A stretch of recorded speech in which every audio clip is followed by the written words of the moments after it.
Lagi na lang ibang tao ang iniintindi niya. Kailangan din naman natin siya. Anak, akala ko ba naiintindihan mo na kami ng nanay mo? Sa ngayon, Tay, sobra na po ang pag-iintindi na ginawa ko. Mahal pa ba kami ni nanay? O mas mahal pa niya inaalagaan niya doon? Anak, Rachel.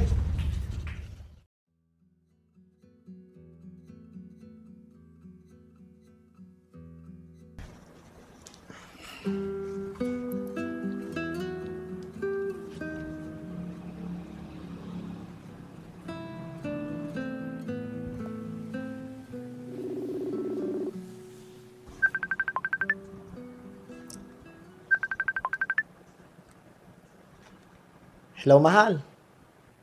Hello, Masong. Kamusta na kayo ng mga bata dyan? Huwag kang mag-alala. Ayos lang naman kami dito. Kahit nangungulila kami sa'yo, kakayanin namin para sa kinabukasan ng mga bata. Naaawa ko kasi maliliit pa sila pero wala na ako sa tabi nila. Hayaan mo. Lagi kong ipapaintindi sa kanila na umalis ka sa bansa para sa kanila din yun. Maraming salamat sa tulong mo, Masong. Kung ibang ama lang yan na malayo sa tabi nilang asawa nila, siguro pinabayaan na nila mga anak nila. Hindi tulad mo na nagsasakripisyo para sa mga anak natin at nagtitiis kahit malayo ako sa tabi mo. Ano ko ba? Mag-asawa tayo. Kaya dapat lang natuparin ko ang sumpan natin. Sobrang bula! Grabing bula naman yan, parang wala nang katapusan. Bakit kaya ngayon ko lang nakita itong product na to? Sa tagal ko na naghahanap ng ganitong ka-shampoo. Dito ko lang pala makikita. Pinakikilala ko nga pala itong GR4 ka-shampoo. Extremely foamy ka-shampoo na siguradong magpapalinis sa inaalagaan mong sasakyan. Ang dami ko nang nagamit na ibang brand, pero dito lang ako napabilib. Kasi tingnan mo naman, isang buong sasakyan yung kaya niyang malinisan. At may sobra pa yan ha. At parang ulap na nga sa bula kung ikukumpara mo sa ibang brand. Ang kagandahan pa nito, meron na rin itong Canova Wax. Kaya pag binanlawan mo ang sasakyan mo, siguradong magiging magintab agad yan. Kaya kung gusto mo rin na mabula at mabisa na panlinis sa alaga mong sasakyan, ano pang iniintay mo? Check out mo na yan! Asawa tayo. Kaya dapat lang natuparin ko ang sumpan natin sa harap ng altar. Napakaswerte ko sa'yo. Bukod sa maunawain na, mabait pa. Nako, binola na naman ako ng misis ko. Hindi yun bola. Totoo yun. Hindi ako nagkamali na ikaw naging asawa ko. Lalo din naman ako, Mitch. Hindi kita pagpapalit kanino man. Sige na. Baka kung saan pa mapunta ang usapan na to. Basta, lagi mong tatandaan, mabilis lang ang panahon at makakasama ko din kayo dyan. Oo, Mitch. Maghihintay kami lagi sa pagbalik mo. Salamat. Mag-iingat kayo palagi ng mga bata dyan, ha? Oo, ikaw din. Sige na. May gagawin pa ako. Bye!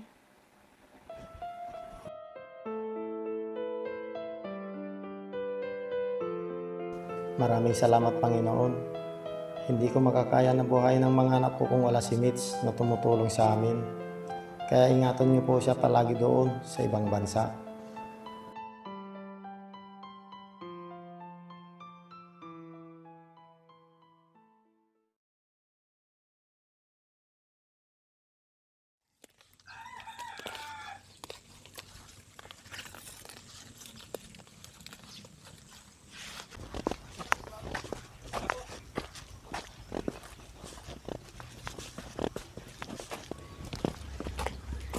Tay! Oh, mga anak! Mano po? Kawan ka ng Diyos, anak. Mano po, tay? Andyan lang po pala kayo. Nabuburing kasi ako, mga anak. Kaya nagdagdag ako ng pananim ko. Marami-rami na rin po yung mga tanim nyo, Tay. Oo nga po, tay. Pwede na nga rin pong anihin yung mga yan eh. Oo, bukas ahanihin ko na. At ibibinta ko sa mga kapitbahay. Tama po yan. Sigurado po ako mabibili yan. Kasi fresh po ang mga gulay nyo. Yan naman ang gusto ng mga tao, sariwang gulay. Kahit ilang araw pa yan, hindi agad nabubulok. Yung mga talong po tay, magtira po kayo para pulutuin natin. Masarap po yung torta yan, tay.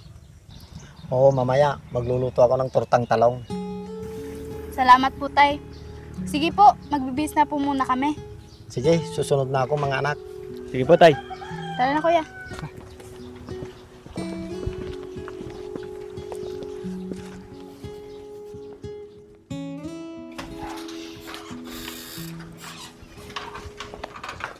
Kuya, Oh, tawagan natin si nanay. Namimiss ko na kasi siya eh. oh sige. Para ibabalita ko rin sa kanya yung nakuha kong grade sa exam ko.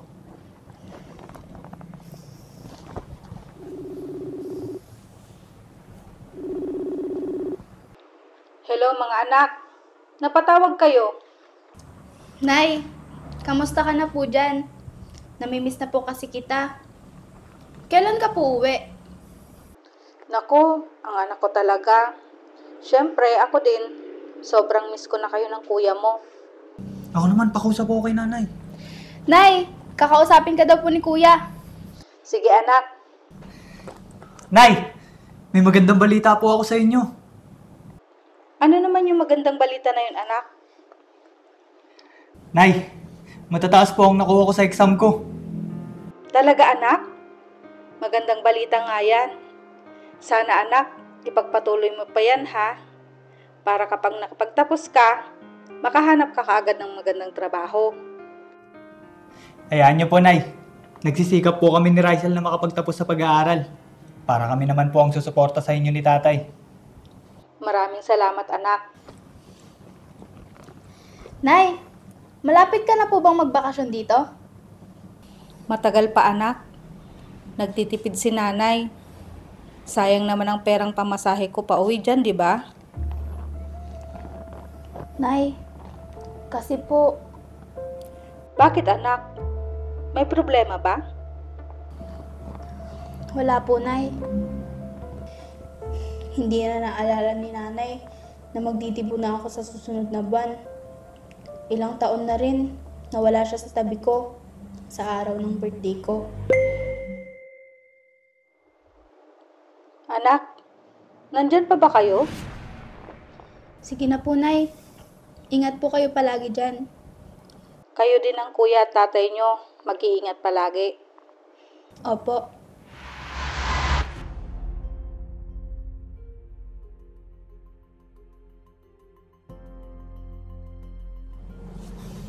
Oh, bakit naman ganyan ang mukha mo, Rysel?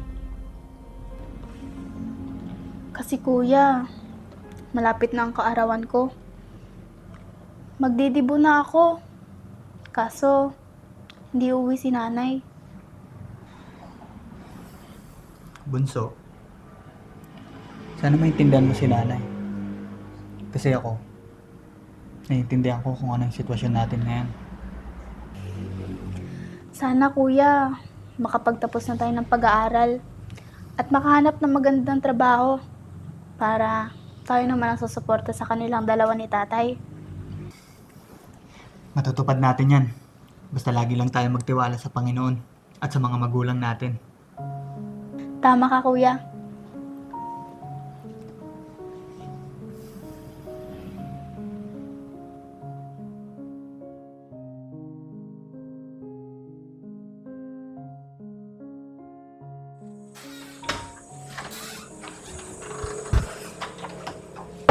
Tay, ano po? Tawahan ka ng Diyos, anak. Asan po si Rysel, tay? Hindi pa po ba siya nakakauwi? Hindi pa, anak. Alam mo naman yun, busy sa trabaho. At laging nag-o-overtime. Kaya nga po, tay. Gusto niya na po kasing pauwiin dito si nanay. Kaya nag-iipon po siya. Anak, di ba magtitik ka pa ng board exam mo? Oo nga po, tay. Malapit na nga po yun. Sa pangalawang pagkakataon ko po, mas gagalingan ko na po. Para makahanap po ako ng trabaho na mas malaki ang sahod. At isa pa po, tay. Pag nakuha ko na po yung lisensya ko bilang engineer, magpapatayo po ako ng sarili kong opisina, tay. Maganda yung naisip mo, anak. Konting taste pa, makakamit mo din yung pangarap mo. Kaya mo yan. Opo, Tay. Gagalingan ko na po talaga.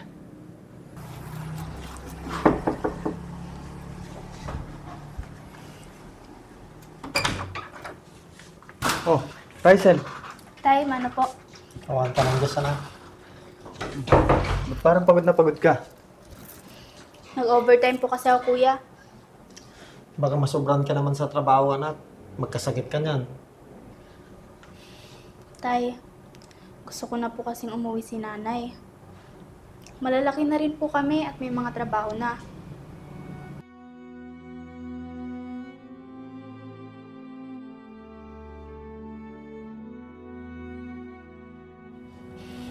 Sana naman po, paglaanan niya rin po tayo ng oras. Tayong mga pamilya niya. Konting taste na lang, anak. Ay, pa kasing pauwi ng amo niya. Lagi na lang ibang tao ang iniintindi niya. Kailangan din naman natin siya. Anak, akala ko ba naiintindihan mo na kami ng nanay mo? Sa ngayon, Tay, sobra na po ang pag-iintindi na ginawa ko. Mahal pa ba kami ni nanay? O mas mahal pa niya yung inaalagaan niya doon? Anak, Rachel. Tay, hayaan niyo po muna siya. Hayaan niyo po. Bukas kakausapin ko po siya pag malamig na ang ulo niya. Mabuti pa nga, anak. Sige po, Tay. Magpapahinga po muna din ako. Di ba kayo kakain? Hindi na po, Tay. Busog pa naman po ako. Sige po.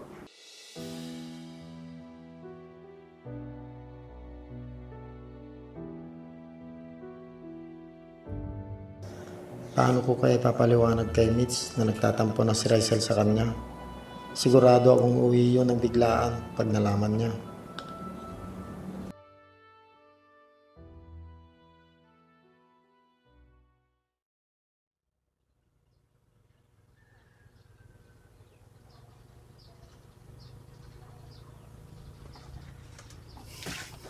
Oh. Ba't mag-isa ka dito? Tsaka, bakit ka malungkot? Wala, kuya. Gusto ko lang mapag-isa dito. Bakit naman biglang uminit yung ulo mo kahapon? Naiinis ako kay nanay, kuya. Kasi, matagal na akong naghihintay sa kanya. Bata pa lang tayo. Nagtatrabaho na siya sa malayo, di ba?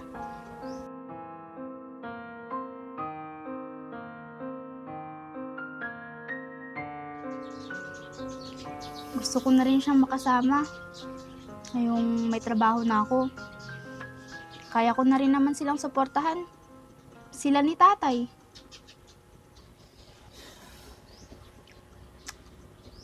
Oo. Ando na tayo. Pero, hindi ka ba makapaghintay? Konting taste na lang. Makakasama na natin siya. Kailan pa yun? Kung kailan may mga sariling pamilya na tayo? Kuya, sabi ka ko na makasama siya. Alam mo yun. Darating din tayo doon, Bunso. Siguro, may inaayos pa si nanay doon na hindi niya maiwanan. Hayaan mo na muna sa diskarte niya si nanay. Hintayin na lang ninyo na makahanap ako ng trabaho na malaki ang sahod. Mag-iipon rin ako para makauwi na si nanay. Ako din, kuya.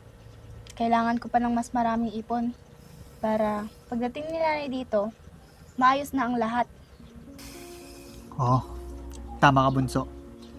Hindi man natin siya makasama ngayon, may plano ang Diyos para sa lahat ng mga pangarap natin.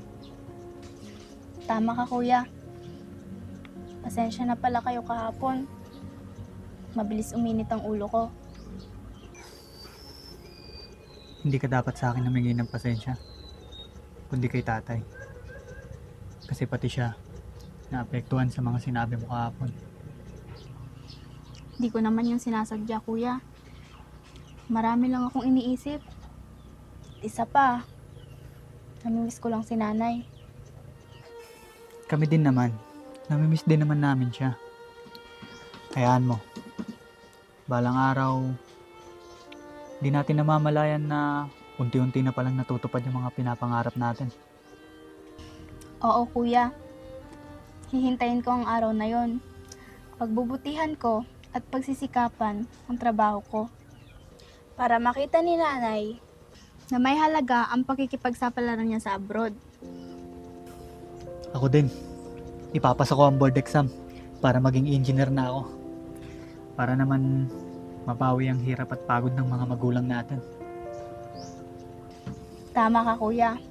Kahit anumang hirap nila sa pagpapaaral sa atin, hindi tayo nakarinig sa kanila ng reklamo. Kasi gusto nila na gawin ang obligasyon nila para sa atin. Walang naipon si nanay o walang naipundar sa mga pinaghirapan niya.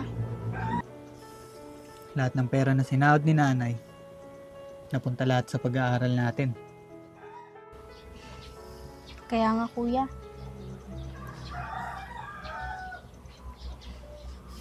Tara na, kumain na tayo. Kanina pa naghihintay doon si tatay. Sige, kuya.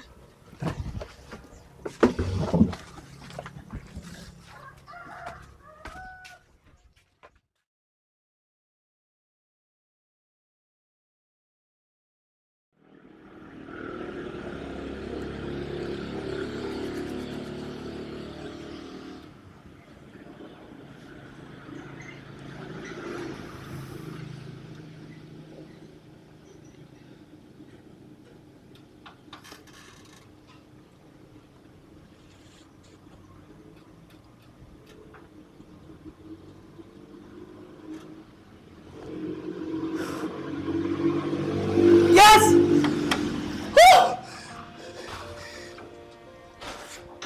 Oh, kuya!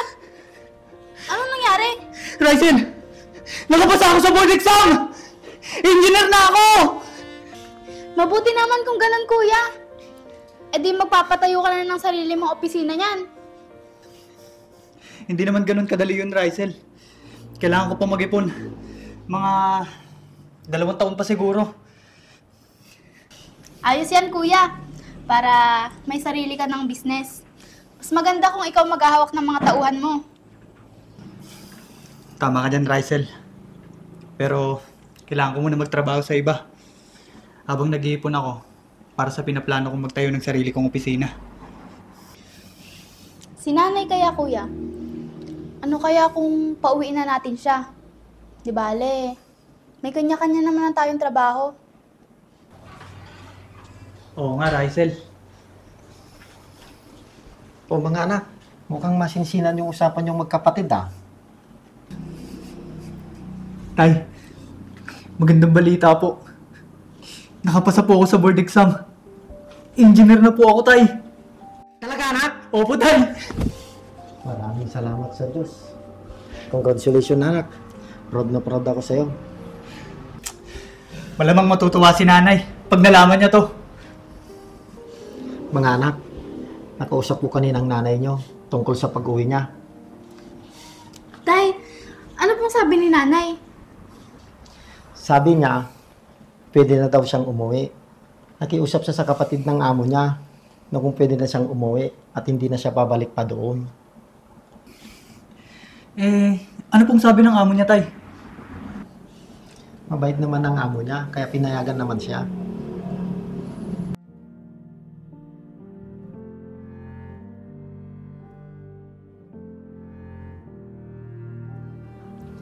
Pero sabi ng amo niya at ang mga anak nito, kapag magbabakasyon daw sila dito sa Pilipinas, na kung pwede daw ba nila na makasama ang nanay nyo habang nasa bakasyon sila. Pumayag naman po ba si nanay?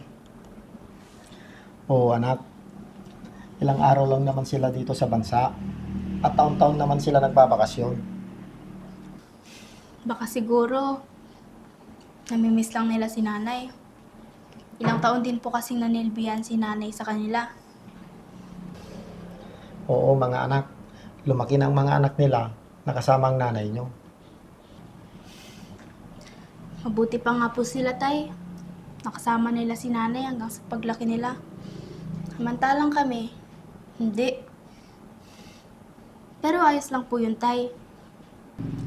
Anak, kung hindi man siguro nag-ibang bansa ang nanay nyo, hindi naman siguro kayo makapagtapos.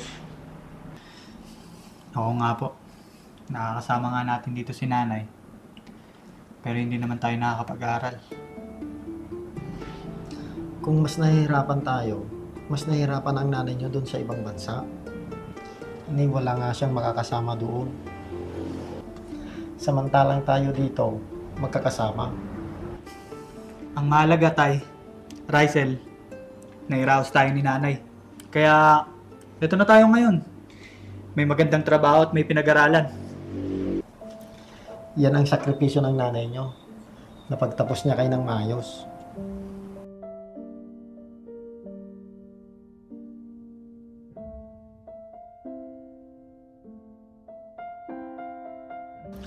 Masaya kami at pinahalagan ninyo ang hirap at pagod niya sa ibang bansa.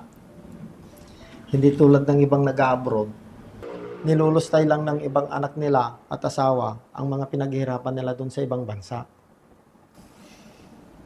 Mabuti na lang po. Hindi po tayo ganun, Tay. Dahil mahal po natin si Nanay. Oo anak, hindi talaga mangyayari yun.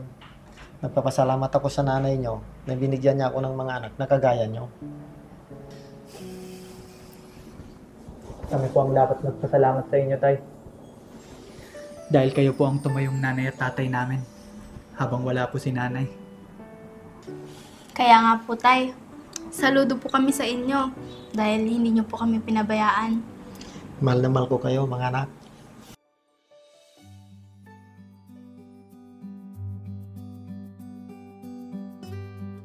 Paano mo masasabi na wala kang ipon sa pagtatrabaho mo sa abroad? Ang buhay OFW ay mahirap, ngunit ginagawa nila ito para sa kanilang pamilya at lalo na sa kanilang mga anak upang mapag-aral nila ang mga ito at mabigyan ng magandang kinabukasan. Wala man silang nakikitang material na bagay na naipundar nila, hindi naman ito matatawag na wala silang ipon. Dahil ang pagpapaaral sa mga anak at mapagtapos sila sa kolehiyo, yun ang isang pinakamagandang naipundar nila. At yun ang matatawag ng magulang na pamana nila sa kanilang mga anak.